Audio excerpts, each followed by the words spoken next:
This is the Sandwich Shop. Welcome to the Sandwich Shop. I am Hoagie, and we are going to talk Overwatch 2 and Overwatch League news today. So let's just jump right in it. We got our run of show here. So I want to start off with the big news that came out over the last week, which is that the Seoul Infernal is now the new branding for the former Philadelphia Fusion. This is Comcast, who owns stake in T1, who owns the old Philadelphia Fusion, now Seoul Infernal brand. So today, Overwatch League team Philadelphia Fusion announced plans to rebrand itself in the new year as the Seoul Infernal and relocate to South Korea, which is kind of it's definitely not a misstatement, right? Because they haven't been officially a South Korean team, but they have been competing in APAC over the last couple of years. Anyway, but as I say here, where the team has been operating for the past 2 years. So the team, founded in 2017, initially moved operations to South Korea at the onset of the COVID pandemic in early 2020 in close coordination with the Overwatch League officials. This is a quote from Dave Scott, the president and CEO of Comcast Spectacor, not Spectator, can't read.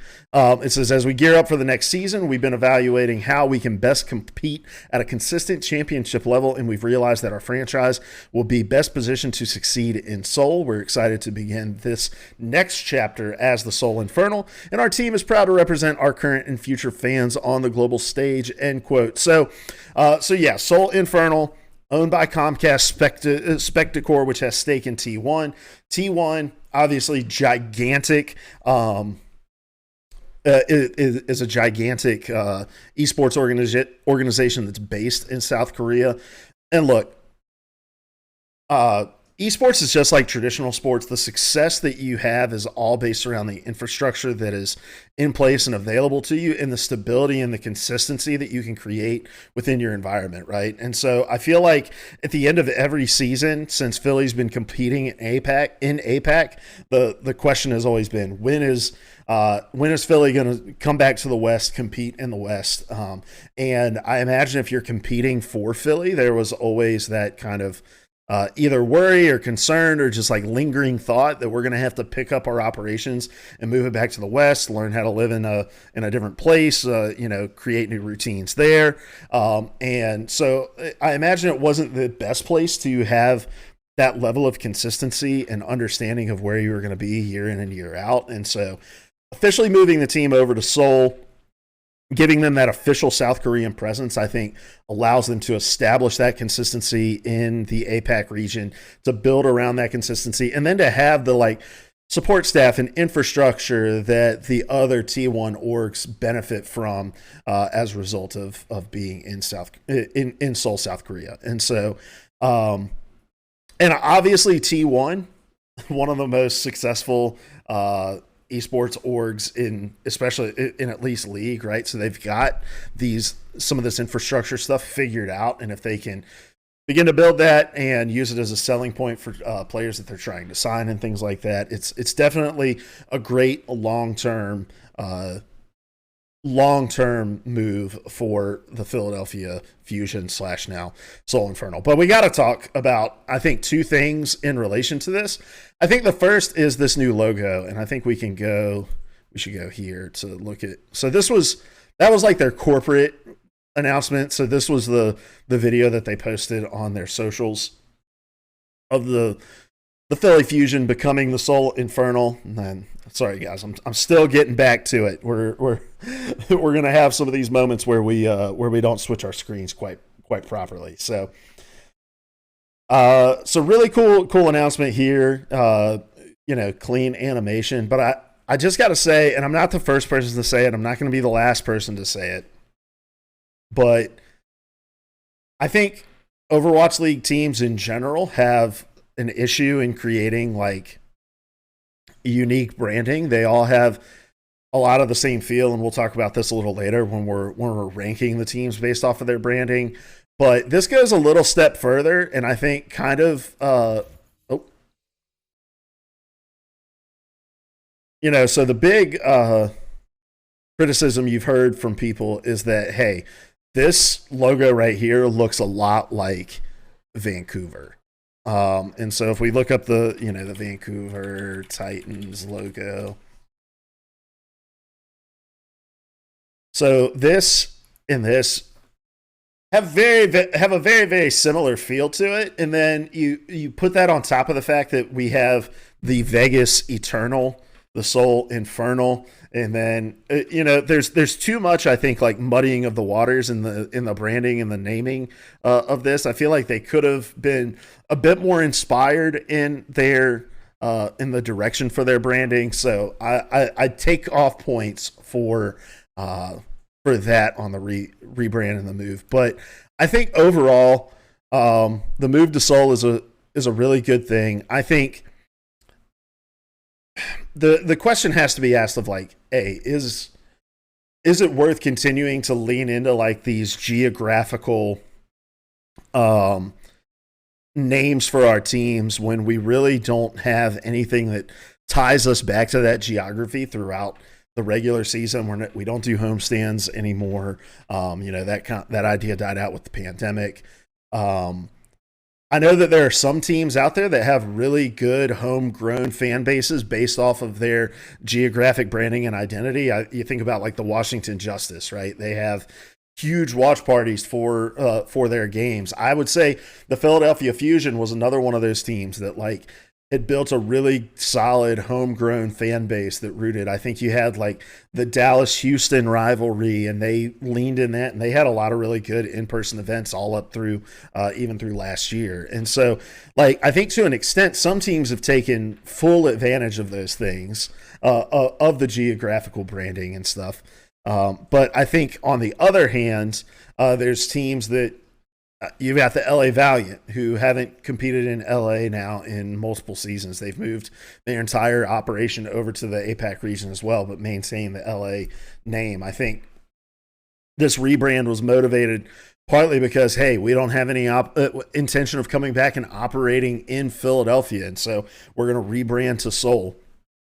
And I think that there are teams that take advantage of it, and then there are other teams who don't take great advantage of the geographical ties that their branding creates. But I think, when you think about the two greatest rivalries, the 2.5 greatest rivalries that we've had in Overwatch League history based on geography, the Battle of LA, back when they were still playing at the arena, at the Blizzard Arena, when it was the LA Valiant versus the LA Gladiators, those matches popped off.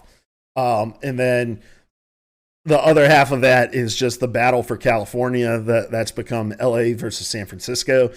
That's been both like a geographical thing, but also over the last couple of years, very equal skill level of those teams as they've competed as well. And then obviously the Houston Dallas rivalry has been huge too. And, the battle for Texas and things like that has been huge. And so I think it's going to be really cool to have two teams in Seoul, which is how big. I know Seoul is huge. Population of Seoul. So Seoul has 9.76 million people in it. How population of LA. So Seoul has 3 times the people as LA. And then Seoul is bigger than New York as well. And so, like, I've seen people being like, hey, does it make sense for Seoul to have 2 Overwatch teams? Well, just based off of the size of the city in and of itself, like, obviously, if they were going to have, like, in-person infrastructure, there's enough population to go around, right? But the second thing is there needs to be more Korean representation, I think, in the regionalization of the Overwatch League. The overwhelming majority of the Overwatch League is Korean, and so if the league is figuring out ways to geographically tie themselves more to that region, I think that's just a net benefit for the league. So, also, my dumbass American self is like shocked by the fact that Seoul is bigger than Los Angeles by a long shot. Much bigger. Wild.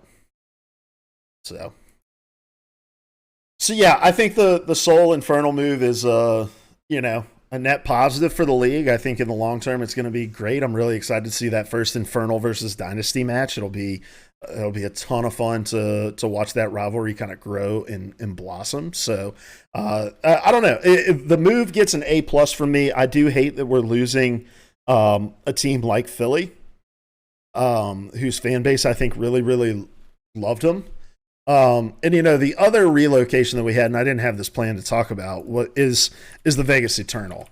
And I do think that the move geographically makes a lot of sense. However, I wish they would have just completely altered their branding. So let me actually go to the Eternals Twitter.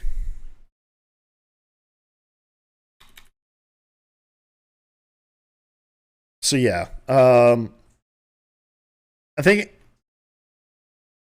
you've got NBA teams, and we'll probably talk about this again when we get into the tier list, but you've got NBA teams who had like very geographically meaningful mascots who, when they relocated, maintained those mascots, and it started to make less sense, right? So like, for instance, back in the day, we had the Vancouver Grizzlies, which makes sense because there are grizzly bears in Vancouver. That team relocated to Memphis sometime in my childhood. Not to age myself, but I'm not fooling anybody. And now they are the Memphis Grizzlies.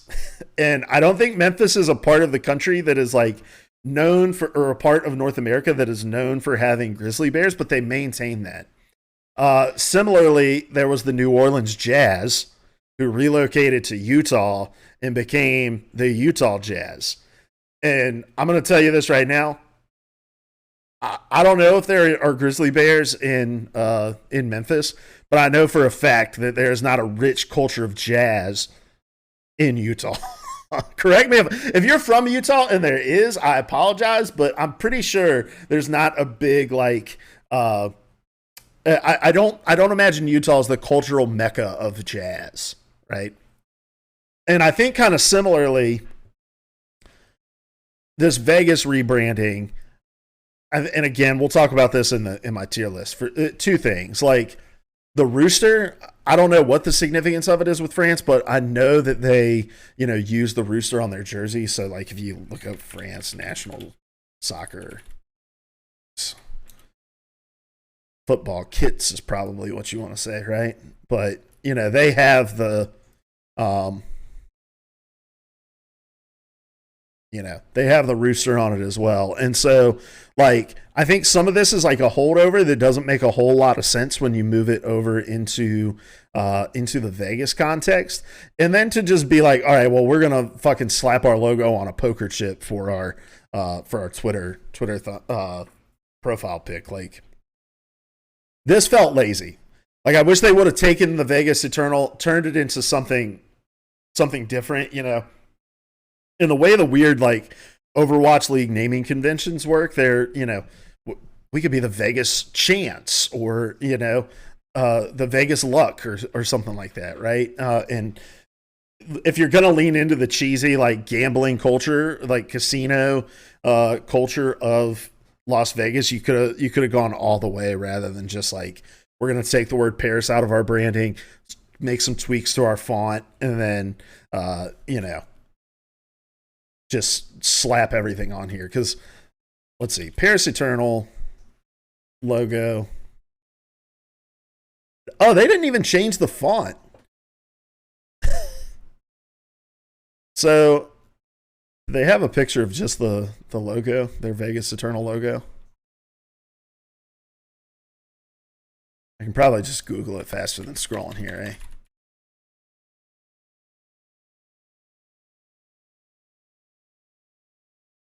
So yeah, like they didn't change.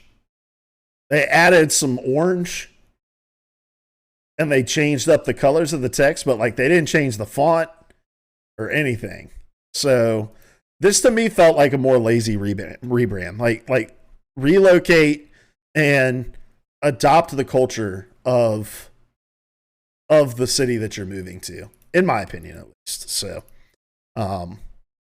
but that I think that made more sense, bringing bringing an EU team in Paris back to North America, especially if we're not going to be competing in these home stands. I'm interested to see if London makes a similar move at any point, or if London is just fine to stay an EU team. But I think, like, even more importantly, and I'm interested to hear what other Overwatch League fans think about this. Like, I'm a big League of Legends fan as well, and I love the structure, like the regional structure of it, right? Like, we have the European, we have Chinese League of Legends, we have Korean League of Legends, we have North American League of Legends, we have Turkish League of Legends, we have South American League of Legends, and they all kind of compete in their own regions for their own championships, for their own notoriety within their own, like, historical leagues. And then at the end of each year, it all rolls up into an international.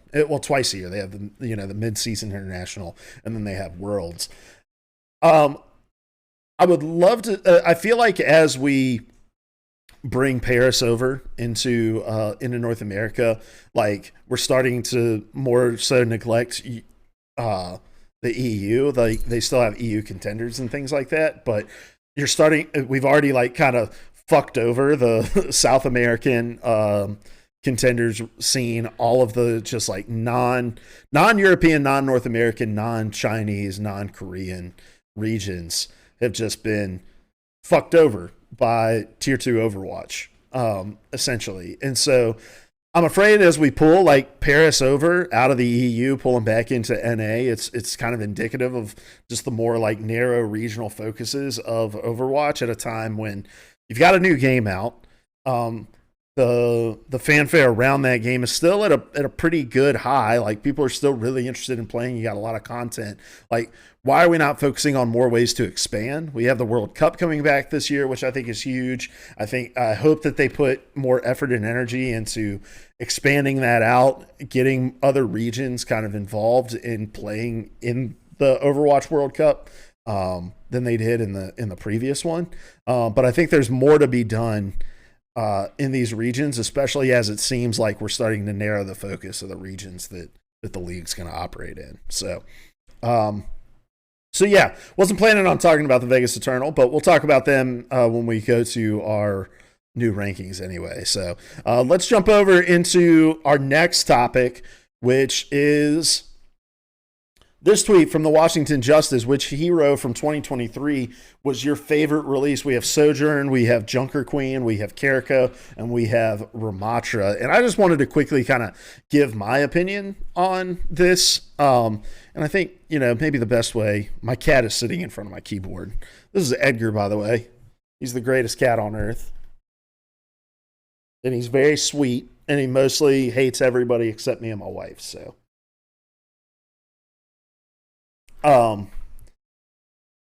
But yes, so I think what we'll do is we're just going to rate these 4-1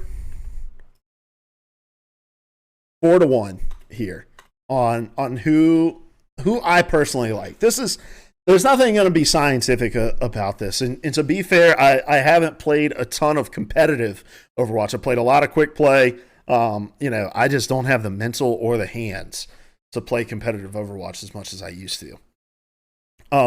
But from my playing standpoint and from watching the league, kind of who were my favorites, honestly, I think I would have to put Sojourn at 4. Not for any other reason, but the fact that she has been so hard to balance within the Overwatch League. She has a very strong secondary fire. Her kit is still very fun, very movement focused. But I think just from the time that she was released, Overwatch had a very hard time kind of patching her out of the meta and bringing her back into the fold. So I would say Sojourn is probably 3 or is 4. I would put Kiriko at number 3. Again, the introduction of Kiriko kind of made the playoffs a little stale and hard to watch. I do like the cleanse ability. I think, you know what? I might end up switching these two because I love the cleanse ability. I love this idea that we can take the negative effect. Like, I think Overwatch 2 has done a really good job of trying to expand on some of the mechanics we see in other, ability based games. And a cleanse, I think, is a huge thing to have on a support in Overwatch. I think, what are our other cleanse features in Overwatch? We've got Bubble from Zarya. Are there any other kind of cleanse functions that we have in the game? I'm trying to think of other support characters. I don't think any other support character has a cleanse. I don't think any other tank character has a cleanse. Moira has a self cleanse, right? She can, if she gets bionaded, she can fade away and she loses the bionade negative effect. But outside of that, I don't think we really have any other just full-on direct cleanse abilities in the game, and I think that makes Kiriko very, very interesting, having that ability to kind of counterplay some of those big abilities, especially like Bionade, which has always been a very difficult thing to patch around and balance around because it's a static ability, and you really can only play with like the cooldown or the length of the ability or the splash radius or something like that. But by its nature, it's a very difficult thing because it's such an impactful ability, right? I've talked myself into it. We're gonna put Junker Queen at 3. And we're gonna put Kiriko at 2, which means we're gonna put the Sumatra Ramatra at number 1. I like Junker Queen's design. Just as kind of a brawly character. I think they finally have kind of figured out how the shout works and like how to balance around that. I think her ultimate ability is fine, but overall, like, I think she is just a very much in-your-face, singular play style kind of character. And so I'll put her at 3. Because of the cleanse, I'll put Kiriko at number 2, and then at number 1, we'll put Ramatra. And the reason that I put in Ramatra at number 1 is because I have always wanted Overwatch to play around with characters who have different forms and different abilities within their different forms. And I think it's really cool that we finally got a character like that. It's something that I'm terrible at playing those kinds of characters in like League of Legends, but if you think about, like Elise or we did a piece of content for GG Melee where we had our players and look at our Melee players look at a picture of a League champ and try to guess what their name is. And so I'm sitting here trying to think of the character that changes from a person to a cougar, and I'm just gonna have to Google it because our players just came up with like Katarina and some cougar based name. I'm gonna be so mad when I find this. Nidalee. Shit. I like characters like that have different forms, do different things as they're in their different forms, and I think Ramatra gives me really good hope of what the future character designs in Overwatch 2 are going to look like. So yeah, that's my top. That's the way I would rank them: Sojourn, Junker Queen, Kiriko, Ramatra. Let's see how if there's anyone in the comments that ranked them.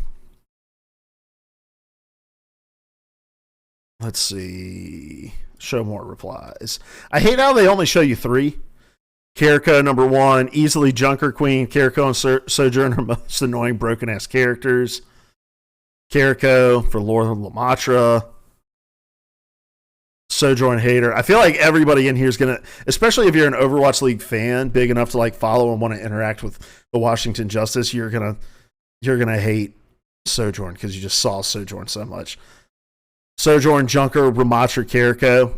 All right, a lot of people, have basically my same ranking with Kiriko, Ramatra, in either 1 or 2 respectively. So, hey, we'll take it. We'll take it. I'm not above not having a hot take and just going along with the crowd, especially on day 1 bet, guys. I don't have the time nor the patience to give a hot take right now.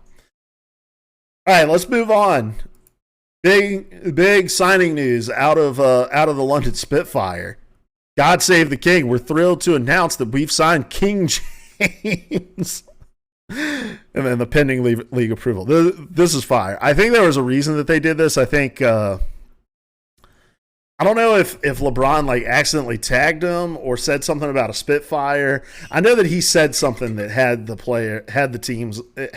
London Spitfire like react to him. But I love this, and it also had me thinking like, what professional athletes do we think would be good just in esports in general? Gordon Hayward comes to mind just because Gordon Hayward like has been in like a bunch of Comcast commercials because he's a big nerd of a gamer. I think about Jamal Williams from the Lions. This dude all over TikTok. The only NFL player that's not Tom Brady that my wife knows pretty much is Jamal Williams because of TikTok. This dude probably would be killer at some esports. Bart Scott is signed to Dignitas, I believe still. Running back for the Philadelphia Eagles. I think he's still signed to Dignitas. That's not Bart Scott. Boston Scott. Bart Scott is the can't wait guy from the Jets. Let's see. Yeah, this was last year. Is he still a part of Dignitas?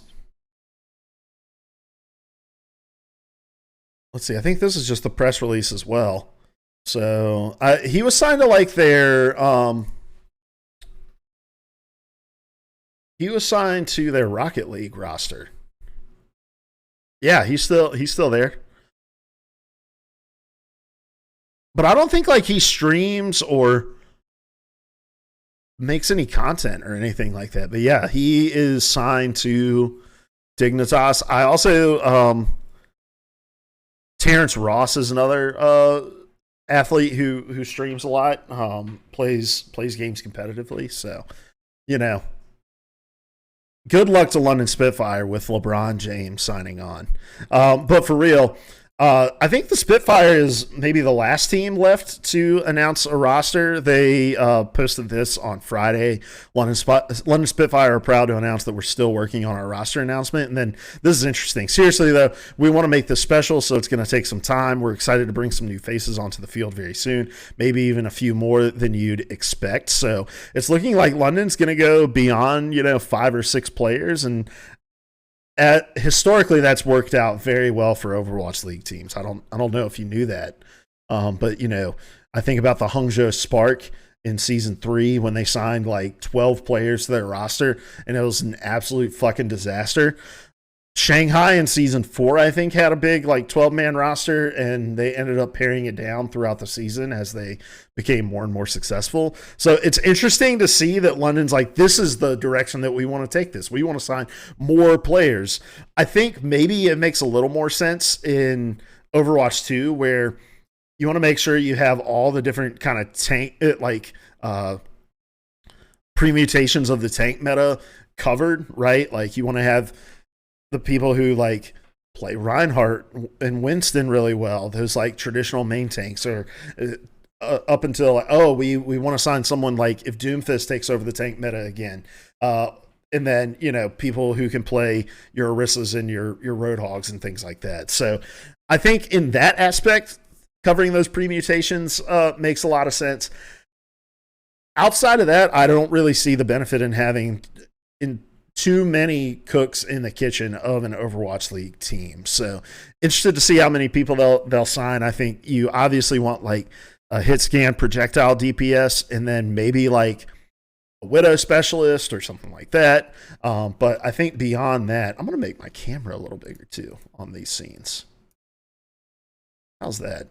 But yeah, I think beyond that, like you really don't want to. I don't see there being much of a point in carrying more than 2 support players on your team, anything like that. So, it'll be interesting to see what the London Spitfire ultimately decide to go with. So, Very short on gaming on Overwatch League news for this week, but wanted to make sure we hit on those few stories right there. And look, we've talked for like 45 minutes. Go us. Proud of us. Thank you guys for being here.